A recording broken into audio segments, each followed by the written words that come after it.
इस कार्यक्रम के पुण्यार्चक हैं श्री वर्धमान श्वेतांबर स्थानकवासी जैन श्रावक संघ ट्रस्ट, उपाध्याय प्रवर प्रवीण ऋषि चातुर्मास समिति, महावीर भवन, इंदौर।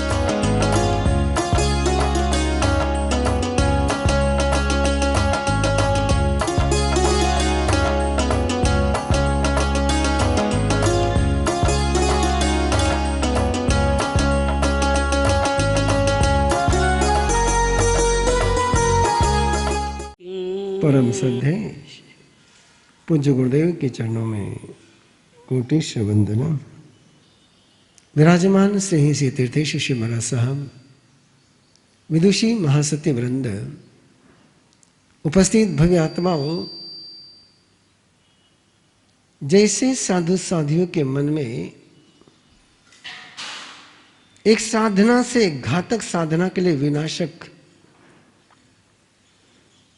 संकल्प का जन्म हुआ, परमात्मा ने तुरंत उसका निवारण किया। कोरोना कोविड का वायरस आ जाए और 3 घंटे के अंदर उसकी क्लीनिंग कर लो तो वायरस का असर नहीं होता है, और 72 आवर्स के बाद उसकी ट्रीटमेंट करने जाओ तो ट्रीटमेंट मुश्किल होती है। शासन का सूत्र ध्यान में रखिए, तुरंत एक्शन, रैपिड एक्शन।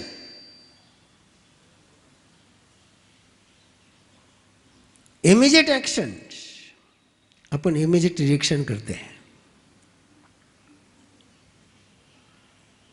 वह एक्शन ली गई, और जब एक्शन ली जाती है उसको शासन कहते हैं। जब एक्शन ली जाती है उसको जिन शासन कह सकते हैं आप। और जहां रिएक्शन होती है वहां समस्या का समाधान नहीं होता है, समस्या उलझ जाती है।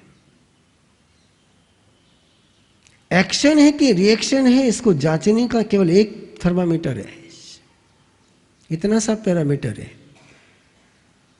समाधान हो गया तो एक्शन है, और समस्या बढ़ गई तो रिएक्शन है। और इसको परमात्मा ने कहा, अकिरियम पर्यानामी किरियम व संपवज्जामी। यदि आप बोलना चाहो तो मैं दोहरा दूं आपको, अकिरियम पर्यानामी किरियम व संपवज्जामी। अक्रिया को छोड़ता हूं और क्रिया को स्वीकार करता हूं। प्रतिक्रिया ये अक्रिया है कि प्रतिक्रिया पर आपका विवेक काम नहीं करता है, प्रतिक्रिया पर आपका सोच काम नहीं करता है। जब भी क्रिया करनी होगी तो सोच करके ही करनी होगी। बिना सोचे जब आप करते हैं तो हैबिचुअल रिएक्शन हो जाती है। इसलिए परमात्मा जब शासन चलाते हैं तो शासन की व्यवस्था है, क्योंकि इतना समूह को दीक्षा देना,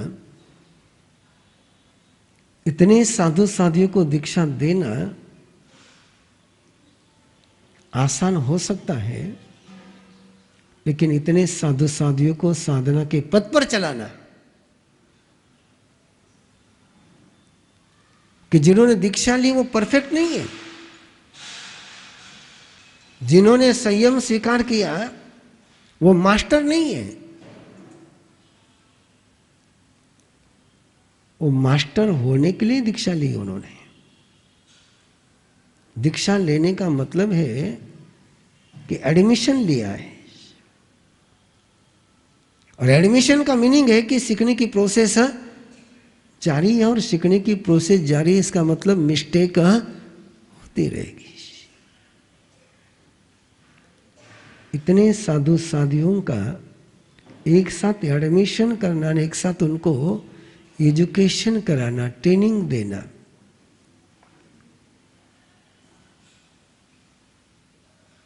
थोड़ा वर्तमान पर आ जाओ। आप दीक्षा दे देते हो, ना दीक्षा के पहले कोई ट्रेनिंग की व्यवस्था है, ना दीक्षा के बाद कोई ट्रेनिंग की व्यवस्था है।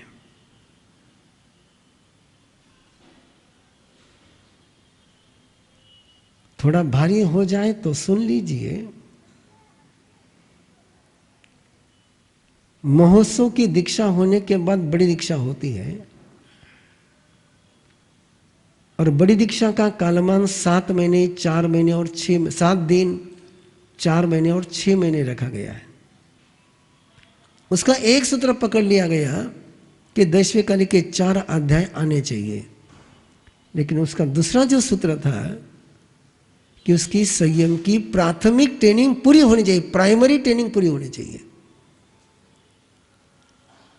वो 7 डेज में हो सकती है, वो 4 महीने में हो सकती है, वो मैक्सिमम 6 महीने में हो सकती है। वो जो 6 महीने का कालमान है वो नॉलेज के लिए नहीं है, वो प्रैक्टिकल ट्रेनिंग के लिए है।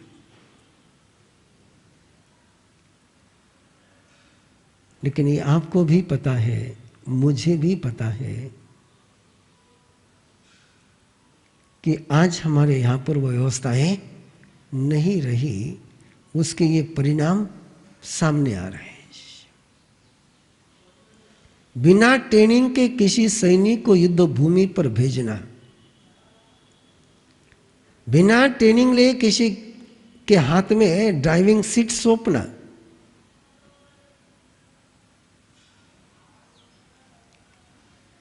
लाभकारी हो सकता है। बिना ट्रेनिंग दिए धर्म गुरु के पोस्ट पर अपॉइंट करना, कौन सी पोस्ट है? पोस्ट कौन सी है? इस पट्टे पर बैठने वाले की पोस्ट कौन सी है? धर्म गुरु की। स्टूडेंट को ट्रेनिंग की आवश्यकता ज्यादा है कि धर्म गुरु को ट्रेनिंग की आवश्यकता ज्यादा है। और बिना ट्रेनिंग लिए धर्मगुरु के पोस्ट पर अपॉइंटमेंट जब हो जाती है तो परिणाम क्या आ सकते हैं वो आप खुली आंखों से देख रहे हो, खुले दिमाग से सोच नहीं रहे हो, देख रहे हो। इसलिए शासन की कथा जब आपके साथ शुरू करी है तो इसलिए शुरू करी कि आप उस बात को समझ सको कि परमात्मा शासन की व्यवस्था कैसे निर्माण करते हैं। और ये सारी प्रक्रिया को देखने वाले सुधर्मा स्वामी हैं कि कैसे साधु साध्वी के मन को समझना, कैसे साधक के मन को समझना, उसके मन में क्या चल रहा है,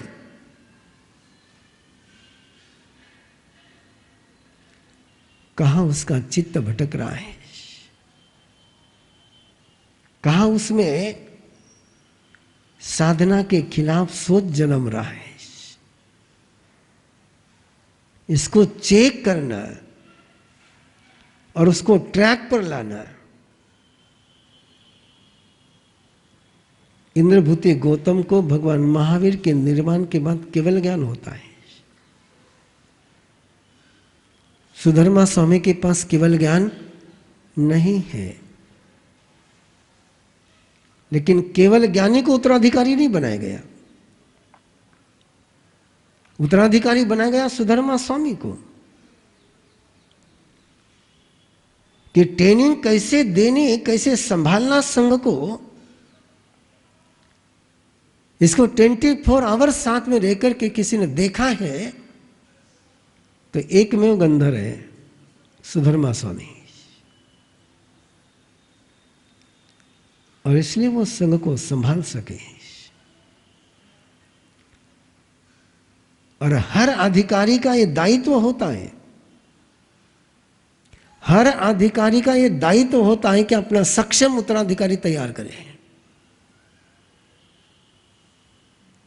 जैसे हर पिता ये दायित्व निभाता है कि अपना बेटा अपने काम को अच्छी तरह से आगे ले जाए। इतना ही दायित्व सास भी बहू के विषय में निभा ले तो मजा आ जाए। जैसे पिता अपने बेटे को तैयार करते हैं, वैसे सास ने भी अपनी बहू को अपने साचे में तैयार कर लिया तो घर कैसा बनेगा। उत्तराधिकारी सक्षम होना चाहिए, नहीं होना चाहिए। जल्दी बात समझ में आ रही हो तो अच्छा है, नहीं तो फिर एग्जाम्पल बहुत अच्छे है ना। कांग्रेस के पास उत्तराधिकारी सक्षम नहीं रहा तो इतनी बड़ी, इतने सालों की सारी गुडविल काम में नहीं आई। और संघ ने एक सक्षम उत्तराधिकारी दिया। अडवाणी को बाजू में करके दिया। अडवाणी बुजुर्ग थे, वरिष्ठ थे, लौह पुरुष थे। और ऐसे बहुत सारे प्रसंग शासन में आते हैं। सुधर्मा स्वामी के शिष्य जम्बू स्वामी, जम्बू स्वामी के शिष्य प्रभो स्वामी, और प्रभो स्वामी के सामने यह सवाल आया कि मेरा उत्तराधिकारी किसको बनाऊं, किसको चुनूं कि यह संघ आगे चलता रहे सही तरीके से। और प्रभु स्वामी के पास सैकड़ों से श्रुत केवली थे, सैकड़ों से 14 पूर्व ज्ञानी थे, अवधि ज्ञानी थे। लंबे समय से उनके पास जिन्होंने दीक्षा शिक्षा ली ऐसे साधु संत थे, ज्ञानी थे, ध्यानी थे, संयमी थे। लेकिन प्रभु स्वामी ने जब उन सबको देखा तो संयम के दृष्टि से सही थे, ध्यान के दृष्टि से सही थे, ज्ञान के दृष्टि से सही थे। किसी की साधना में कोई दोष नहीं था। लेकिन फिर भी प्रभु स्वामी को लगा कि इनमें लीडरशिप का स्किल नहीं है। और लीडरशिप का स्किल जब उन्होंने देखा कि मेरे पास जो धर्म संघ है, मेरे पास जो संत है, वे वरिष्ठ है, श्रेष्ठ है, ज्ञानी है, ध्यानी है, संयमी है, चरित्री है, तपस्वी है, योगी है, लेकिन नेतृत्व देने की कला नहीं है। और उस समय प्रभु स्वामी ने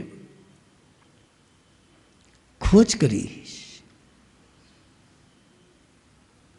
कि इस धर्म संघ को, परमात्मा के इस धर्म संघ को नेतृत्व देने वाला व्यक्ति कहां पर है, किस जगह पर उसको नेतृत्व देने वाला व्यक्ति है। और लगा उनको कि एक ब्राह्मण है जो परमात्मा प्रभु महावीर को नहीं मानता है, जिसको आगम का ज्ञान नहीं है, जो जैनिज्म को फॉलो नहीं करता है, जो वेद का पाठी या यज्ञ करता है, लेकिन उसमें स्किल है, उसमें क्षमता है, वो संघ का नेतृत्व सही तरीके से कर सकता है। और वो संघ में नहीं है। चिंतन करते चले जाना, केवल सुनते मत जाना। मैं उस बात को तीसरी बार रिपीट कर रहा हूं कि प्रभु स्वामी के पास एक विराट साधुओं की संपदा थी, सक्षम थी साधना के लिए, ज्ञानी थी, ध्यानी थी, योगी थी, संयमी थी, निर्दोष चरित्र था, लेकिन संग चला सके वो सोच नहीं था। वो सामर्थ्य नजर नहीं आ रहा था। और सामर्थ्य जिसमें नजर आ रहा है वो संग में नहीं है, वो जैन नहीं है, वो जैन श्रमण नहीं है, वो जैन धर्म का विरोधी है। वो वेद को मानने वाला है, यज्ञ याग करने वाला है। और ये चुनौती थी उनके सामने कि सक्षम को दायित्व सौंपना, कि ये संघ की विरासत बराबर चलाने के लिए यदि कोई असक्षम व्यक्ति के हाथ में गया, अयोग्य व्यक्ति के हाथ में गया, तो ये सारी विरासत विडंबना बन जाएगी। और उन्होंने प्रयास किया, गजब का प्रयास किया। अपने सक्षम संतों की एक टोली को जिम्मेदारी सौंपी कि जहां वो स्वयंभव यज्ञ कर रहा है, जहां उसका वेद का मंडप बना हुआ है, यज्ञशाला का मंडप बना हुआ है, वहां पर उस रास्ते पर घूमते जाओ, घूमते जाओ और एक वाक्य का उच्चारण इतने जोर से करो, इतने जोर से करो कि स्वयंभू के कानों पर चला जाए। तत्वं तु न ज्ञायते, तत्वं तु न ज्ञायते, क्लेशो अपि बहु क्लेशो अपि महाक्लेशो अपि तत्वं तु न ज्ञायते। श्री वर्धमान श्वेतांबर स्थानकवासी जैन श्रावक संघ ट्रस्ट, उपाध्याय प्रवर प्रवीण ऋषि चातुर्मा समिति, महावीर भवन, इंदौर।